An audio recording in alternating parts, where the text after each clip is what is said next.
Hello, my name is Matt. Today I'm going to be talking about atrial fibrillation, which is an electrical problem with the heart. So, chances are, if you work in the healthcare field, you're pretty much guaranteed to have encountered at least one patient who has atrial fibrillation. Maybe you've seen it on the EKG or just on their medical history. Maybe you have started to notice the type of medications that people with it have, or it's common enough that maybe someone in your family or near your family has it as well. So we can start by talking about the actual pathway of the electricity through the heart.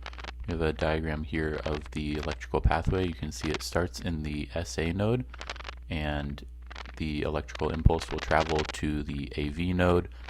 At the AV node, it gets slowed down for a little bit to give the heart a time to repolarize, and then it continues through the bundle of His into the left and right bundle branches, which branch out into the Purkinje fibers and essentially are spreading to the left and right ventricles to initiate them to contract as well.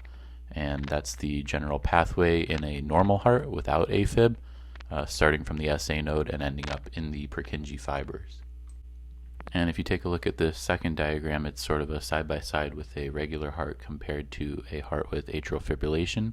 And you can see that instead of the electrical pathway initiating at that pacemaker SA node, it's now coming from multiple focal points starting in different areas, all getting sent to the AV node.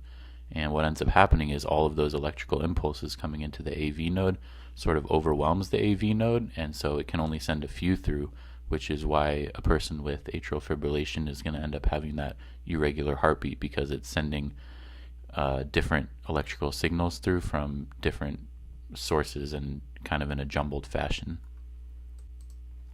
So we'll start with a brief summary of the pathophysiology behind atrial fibrillation.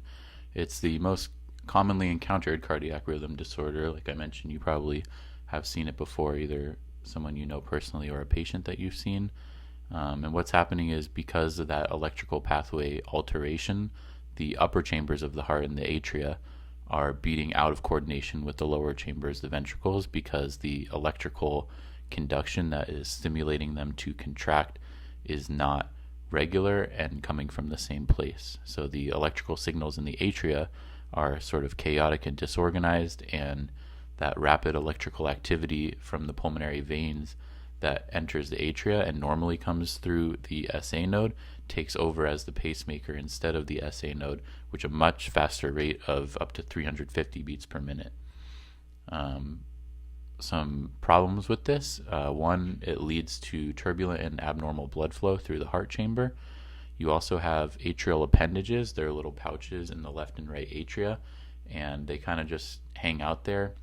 When you have AFib, some of that unpumped blood gets stuck in the appendages, and that starts to coagulate as it's pooled instead of moving through. So why is this an issue? Well, first of all, the heart can't drain the right atria properly without properly timed atrial contraction. So what that means is, instead of a rhythmic contraction of the atria draining into the ventricle, if it's sort of fibrillating or rapidly depolarizing, not all of the blood gets squeezed out. The blood getting squeezed out of the atria, they call it the atrial kick. It accounts for up to 25% of the cardiac output, and when you lose that atrial kick, you end up with some residual blood pooling in the atria. Because of that erratic nature as well, you have some turbulent blood, and blood by nature begins to clot when it undergoes that sort of turbulence. So when you combine the pooled blood that clots with the turbulent blood that clots, you're really increasing your risk of clot formations, becoming an embolus, and then obviously breaking loose into the bloodstream and getting stuck in major blood vessels in the heart, or most commonly for AFib would be the brain, leading to an ischemic stroke. It also increases the likelihood of dangerous heart rhythms. So AFib with rapid ventricular response, or AFib RVR, means that while that atria is rapidly firing, it's sending those electrical signals down, and the ventricle is keeping up or trying to keep up and also depolarizing at the same time, which means that your entire heart is contracting upwards of 150 to 350 beats per minute.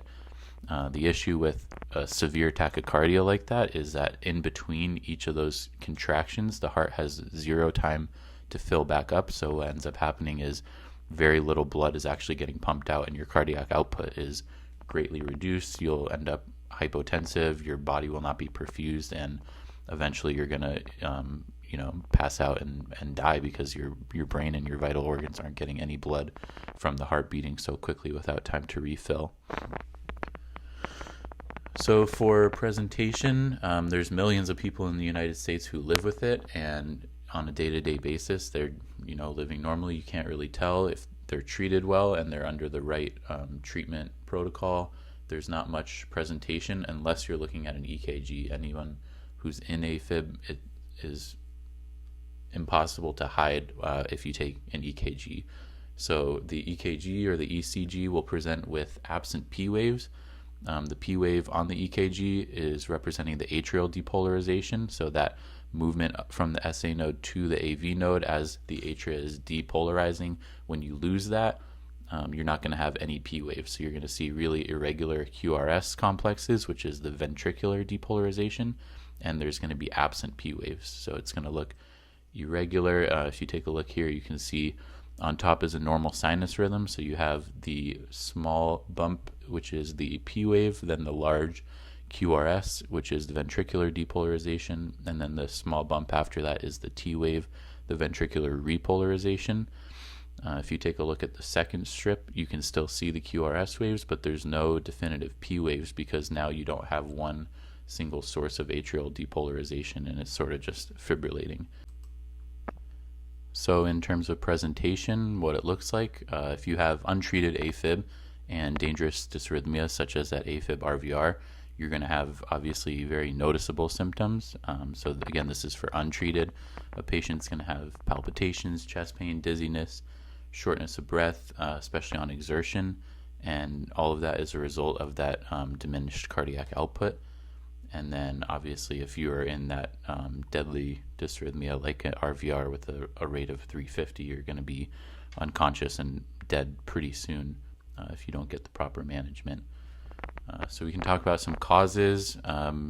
You could find studies that show millions of causes, millions of possible links from one thing potentially leading to AFib, but some of the main ones: inflammation, alcohol and drug use, hemodynamic stress, meaning just stress on the heart in general that's causing it to work harder than it needs to, or stress on the blood vessels, hypertension, things like that.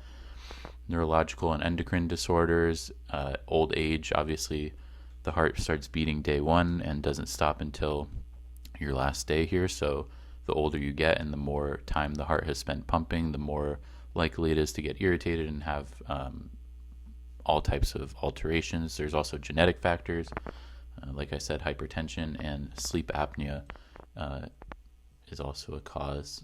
In terms of lab values and imaging findings, the easiest and most definitive diagnosis, like I said, is to just get a clean diagnostic EKG and take a look and see if it, again, is irregular with the absent P waves and if you have a rate that you're actually able to tell. Some lab values, you can get a BNP, which is usually used for heart failure, so you can rule out both heart failure causing AFib and AFib leading to heart failure. You can get a BMP to show if you have any electrolyte imbalances. You want to get a CBC as well because some types of infection can cause AFib. You want to make sure there's no infection going on. And then a D-dimer is going to show if you might have an embolism somewhere that, again, is going to lead to stroke, PE, heart attack, anything where you have an obstruction of your perfusion. And then in terms of imaging, again, the ECG is pretty much the way to go. If you're trying to rule out a PE, you can get a chest CT. If you're trying to rule out a stroke, you can get a head CT. In terms of treatment, there's two issues at hand. So the first is the rate and rhythm. So you're going to give a rate control drug. You have calcium channel blockers like diltiazem, also known as cardizem, beta blockers such as metoprolol. Digoxin is usually used by older doctors. It's sort of being phased out, but probably we'll see it on some patients' med list still. These are all going to be controlling the rate, so it's ensuring that that atrial fibrillation, the re-entry, doesn't cause increased rate to a point where, again, that cardiac output gets reduced. So we're trying to keep that rate down. But with just rate controlled drugs, the rate is still going to be irregular. If we want to counteract the rhythm, we got to use rhythm control drugs. Pretty common one is amiodarone, especially in the hospital and emergent setting. Procainamide a little bit less common, but there's some times where it's better to use. The second issue is the clotting risks that we talked about from the atrial pooling, the turbulent blood, the appendages. So most patients that have AFib will be put on some type of anticoagulation therapy, and that's just to reduce the risk of stroke, which is, as we talked about, much higher. Some blood thinners, there's antiplatelet aggregation drugs like clopidogrel, known as Plavix. Aspirin works the same way, and then there's actual blood thinners like warfarin, Coumadin, Eliquis, and then to reduce the clotting risk surgically, there's something called a Watchman device, which essentially goes into the heart and takes the left atrial appendage and basically clips it, so it blocks any blood from getting in there and being able to pool. And a lot of times with that, you can actually stop using blood thinners altogether if you're able to get that procedure. In terms of fixing it, a potentially more permanent solution would be a cardiac ablation.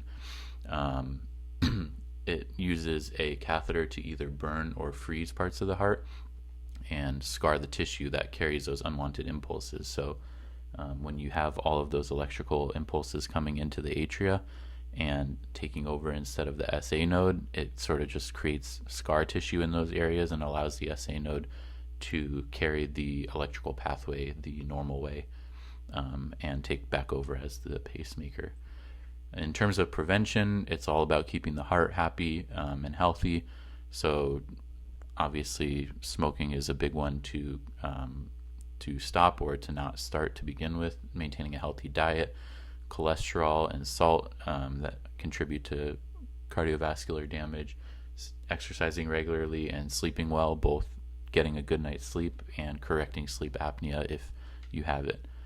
Some complications from AFib, the biggest one that's preventable is the clot formation that leads to a stroke. So when you get diagnosed, if your doctor recommends anticoagulation therapy for you, you should start it right away. It's sort of twofold because it does decrease the risk of ischemic stroke, but now that you're on blood thinners, you just increase your risk of a bleed. So if you fall and hit your head, you're protected from an ischemic stroke, but now you just opened yourself up to a hemorrhagic or a brain bleed from that trauma. Overall prognosis for atrial fibrillation, it's survivable. Obviously, there's plenty of people that have it and plenty of treatment modalities out there. But there is, again, that high risk of thromboembolism and death. A study that I found said that evidence shows rhythm control doesn't offer a survival advantage over rate control. So I think it's really going to come down to your cardiologist and your specific